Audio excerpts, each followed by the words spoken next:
Pagkatapos ng pagbagsak ng Berlin Wall noong dekada 90 at naghiwalay ang kanyang mga magulang, ang 19 na taong gulang na dalaga ay tumira kasama ang kanyang kasintahan sa farm ng pamilya nito. Gayunpaman ang kanyang pakikipagtagpo sa isang lalaking doble ang edad sa kanya na kanilang kapitbahay ay humantong sa isang ipinagbabawal na relasyon. Hello mga kaboso! Welcome back sa Netflix. Ang pelikula na ating matutunghayan ngayon ay pinamagatang Someday We'll Teach Each Other Everything na ipinalabas noong 2023.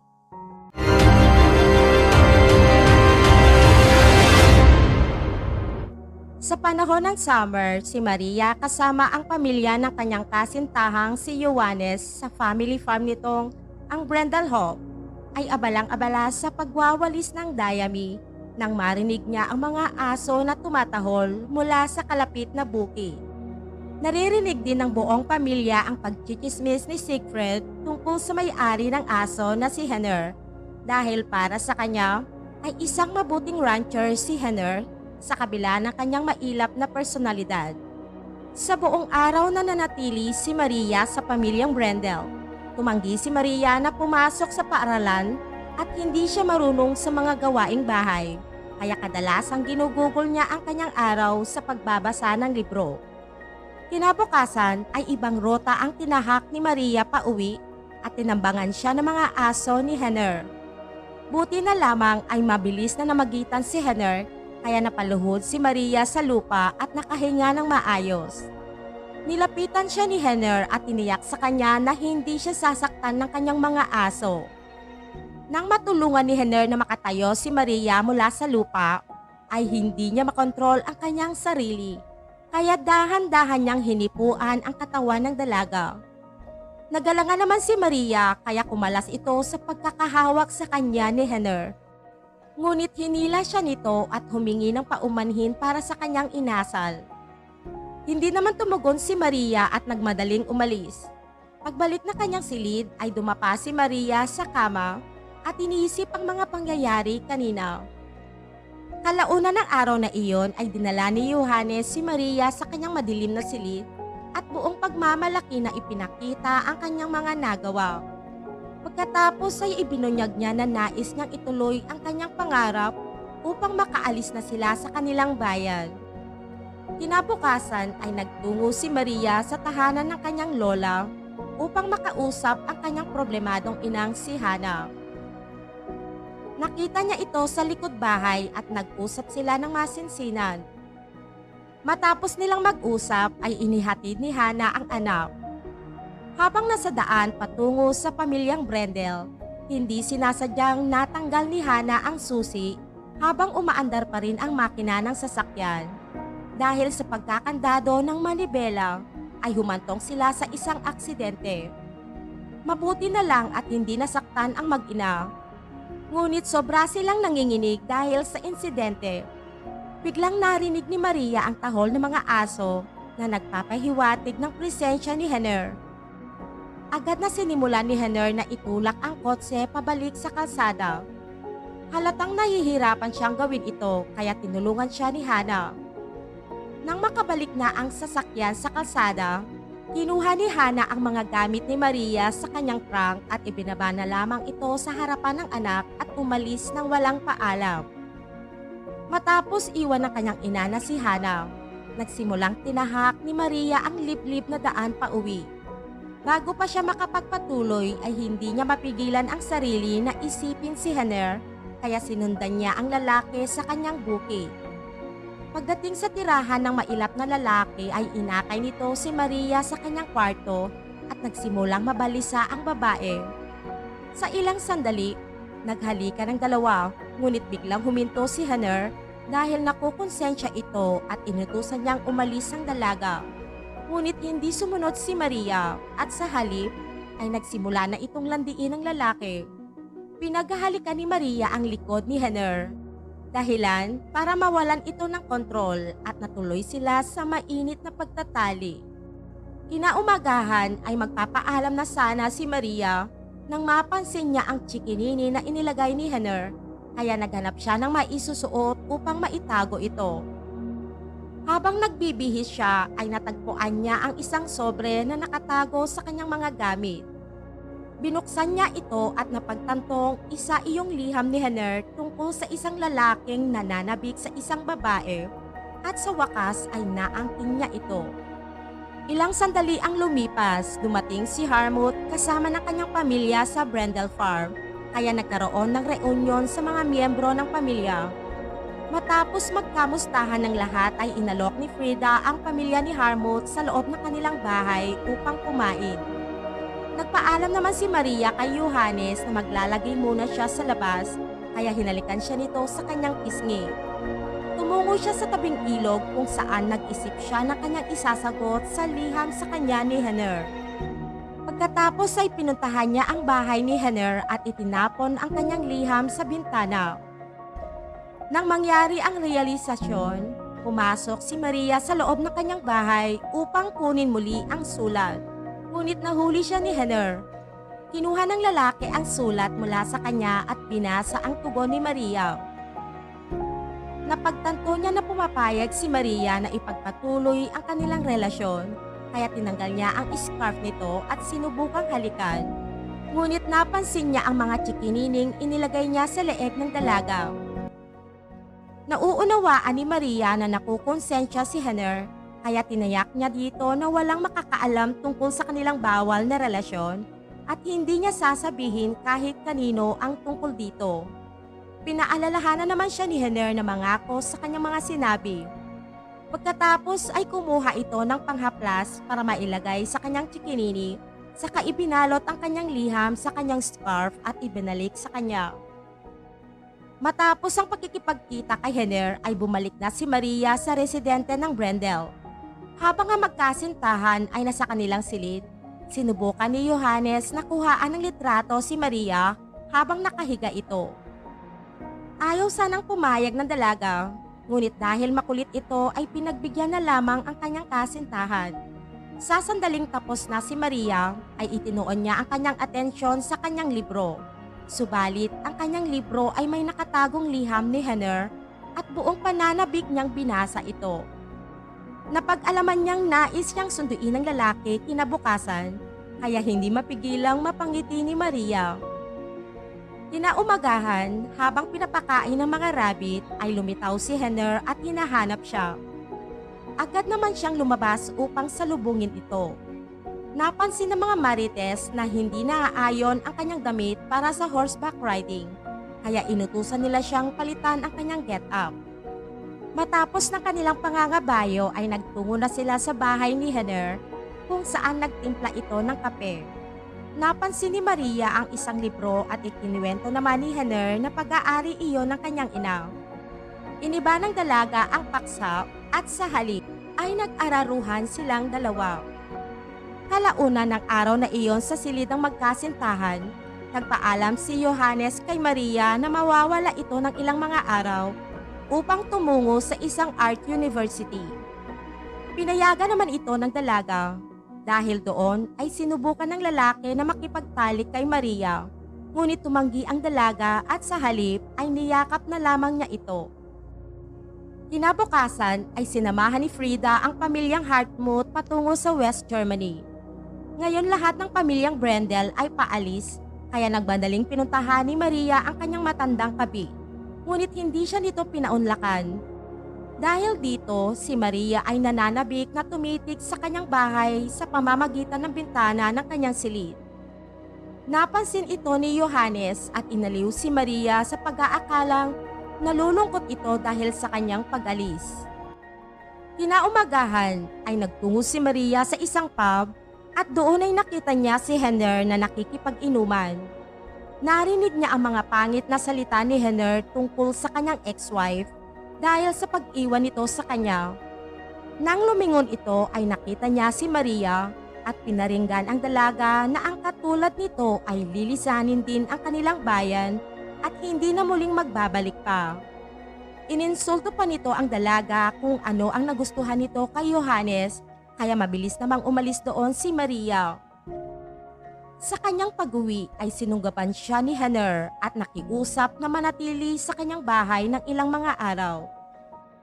Bilang pagsang-ayon naman, ay pumuslit si Maria sa loob ng tindahan ng Brendel at nagnakaw ng ilang mga paninda na magagamit nila ni Henner habang mananatili siya sa tahanan nito. Sa mga araw na magkasama ang dalawa ay wala silang ginawa kundi magtampisaw sa kaligayahan at magbasa ng libro. Bukod pa rito ay inalagaan niya si Maria ng nilagnat ito at sa huling araw ng paglalagay ng dalaga sa bahay ni Henner ay ipinaalam ng dalaga na kailangan na niyang bumalik sa bahay ng kanyang kasintahan. Naintindihan naman ito ni Henner, ngunit hindi nito maiwasang malungkot at ipinaalala na naroon lamang siya palagi para sa dalaga. Ilang sandali lamang ay dumating na si Johannes sa kanilang silid at nasasabik na hinalikan ng kasintahan. Bilang ganti ay mahigpit din siyang niyakap ni Maria. Dahil sa pag-aalala sa kanya, mabilis niyang binago ang paksa at tinanong ng dalaga si Johannes tungkol sa kanyang paglalakbay. Masayang ipinahagi ni Johannes na ipagpapatuloy niya ang kanyang pag-aaral sa Leipzig. Para sa kanyang pagpasok sa university ay plano niyang kunan ng larawan ang kanilang mga kapitbahay at ang kanilang mga bahay. Dahil naniniwala siyang ang mga paksang ito ay isang masining na kaibahan sa makabagong mundo. Pagkatapos ay sinubukan ni Johannes na makipaglampungan, ngunit tumanggi si Maria at ginamit ang pagkakaroon ng kanyang regla bilang dahilan. Sa sumunod na araw ay nagtungo si Henner sa tindahan ng mga Brendel at si Maria naman ang nag-asikaso sa kanya. Nang inaayos na ng dalaga ang kanyang ipinamili, ay tinanong ni Henner ang dalaga kung nais nito ng raspberries. Umoo si Maria kaya ay dinagdag ito ng lalaki sa kanyang pinamili. Gayunpaman ay sinabi ni Henner na maaari lamang itong kainin ni Maria sa kanyang bahay. Habang sinubukan ni Henner na mayakap ang dalaga ay tumanggi naman si Maria dahil nasa tindahan sila. Ipinahiwatig ng lalaki ang kanyang pananabik sa dalaga at itinanong kung kailan sila muling magkakasama. Hindi naman sigurado si Maria dahil hindi niya maaaring gamitin ang kanyang ina bilang dahilan sa tuwing siya ay aalis, ngunit nagpumilit pa din si Henner na puntahan siya nito. Sumapit ang kaarawan ni Maria at dinalhan siya ni Johannes na pagkain habang kinakantahan ito. Sa kanito ibinigay ang isang regalo na naglalaman ng kanyang larawan. Hindi makapagsalita si Maria at niyakap na lamang ang kasintahan bilang pasasalamat. Kalauna ng araw ding iyon ay nagdiwang si Maria ng kanyang kaarawan sa bahay ng kanyang lola. Ngunit hindi siya nagtagal dahil tumungo siya sa tahanan ni Henner at doon ay nagtalik sila ng husto. Matapos nun ay inaya siya ng lalaki na kumain sa labas na sinang-ayuna naman ito ng dalaga. Sa loob ng cafe ay hiniling ni Maria na umorder siya ng kape at gatas para sa kanya dahil may bibilhin lamang siya saglit sa labas. Habang nag-iisa ay may isang lalaking mapanghusgang nakatingin kay Henner. Di naman nagtagal ay dumating ang isang waitress at kinuha ang kanyang order. Nangliliit si Henner dahil hindi siya pamilyar sa mga termino ng mga pagkain sa menu. Ilang saglit naman ay dumating na si Maria bitbit ang mga produktong kanyang pinamili. Nalilito siya kung bakit nasa labas na si Henner. Sa halip na magpaliwanag ay nagmadaling iniuwi siya ni Henner at pinagsabihan siya kung bakit siya nito pinaghintay. Sinubukan ni Henner na makipagtalik muli kay Maria, ngunit itinulak siya ng dalaga at umalis. Nang makauwi na si Maria sa tahanan ng mga Brendel ay binigyan siya ng kanyang biyenang hilaw ng isang regalo. Nang buksan niya ito ay nakita niya ang isang pares ng hikaw. Ipinaliwanag ni Maria na ang hikaw ay para sana sa kanyang anak na babae, ngunit hindi siya nabiyayaang magkaroon nito. Ngunit nang iniuwi na siya ni Johannes sa kanilang tahanan, ay itinuturing niyang kabilang na si Maria sa kanilang pamilya. Kinabukasan ay binisita ni Henner ang Brendel, ngunit habang papunta siya sa kanilang tindahan, ibinulong niya kay Maria na magkita sila sa tabing ilog. Sa kanilang napagkasunduan na lokasyon, nakipaghiwalay si Henner sa kanya at sinabihan siyang huwag nang pumunta sa kanyang bahay. Ipinahayag ni Maria ang kanyang pagkalito tungkol sa kanyang desisyon, Kaya nilinaw niya na ang kanilang edad ang siyang humahadlang sa kanilang relasyon. Sa kabila ng kanyang dahilan, tumanggi si Maria na makipaghiwalay at ipinahayag ang kanyang pagmamahal sa lalaki. Gayunpaman, ang desisyon ni Henner ay pinal na, kaya itinulak niya ang dalaga at sinabihan siyang iwanan na siyang mag-isa. Bilang resulta, sinubukan ni Maria na pumasok sa kanyang bahay upang makausap ang lalaki. Ngunit ang kanyang mga pagsisikap ay walang kabuluhan dahil hindi siya nilabasan ni Henner.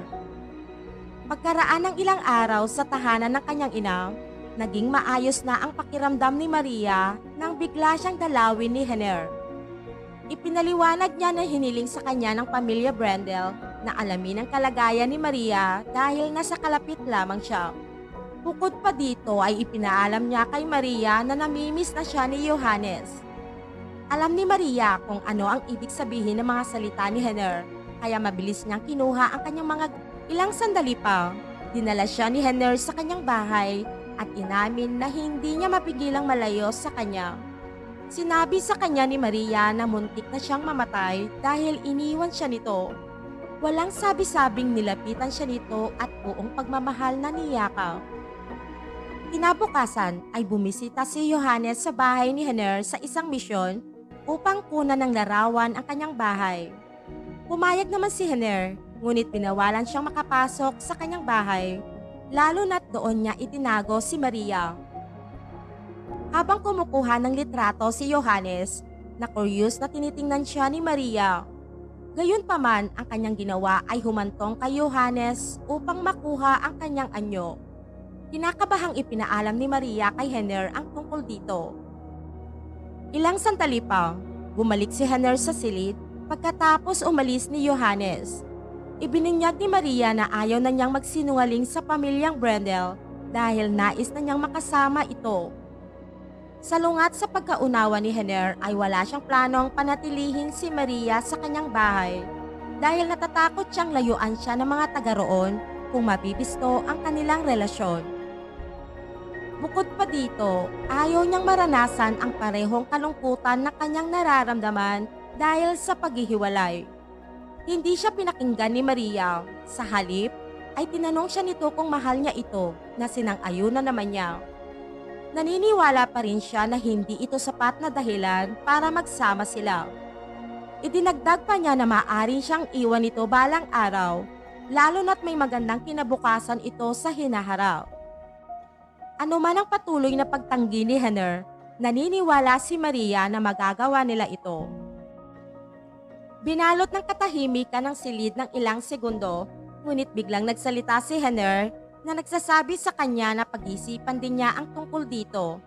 Ipinaalala niya kay Maria na kung nais pa rin niyang magkita sila, ay maaari lamang siyang puntahan kung kailan niya gugustuhin. Nang marinig ang mga sinabi ni Henner, ay kinumpirma ni Maria ang kanyang pagbabalik at sila ay nagtalik muli.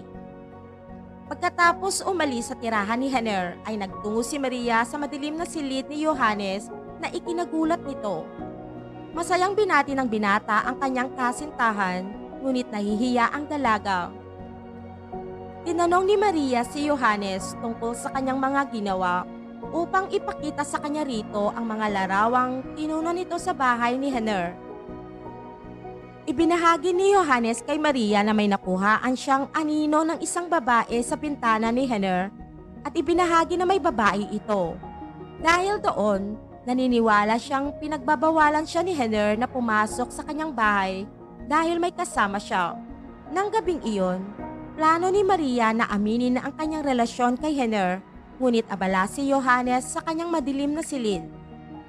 Kinaumagahan, nagising si Maria mula sa ingay ng ambulansya, kaya nagmadali siyang bumangon upang tignan kung ano ang nangyari. Pagdating sa Riles, malapit sa bahay ni Henner, nalaman niyang pumanaw na ito matapos aksidenteng masagasaan ito ng isang tren dahil sa kanyang kalasingan.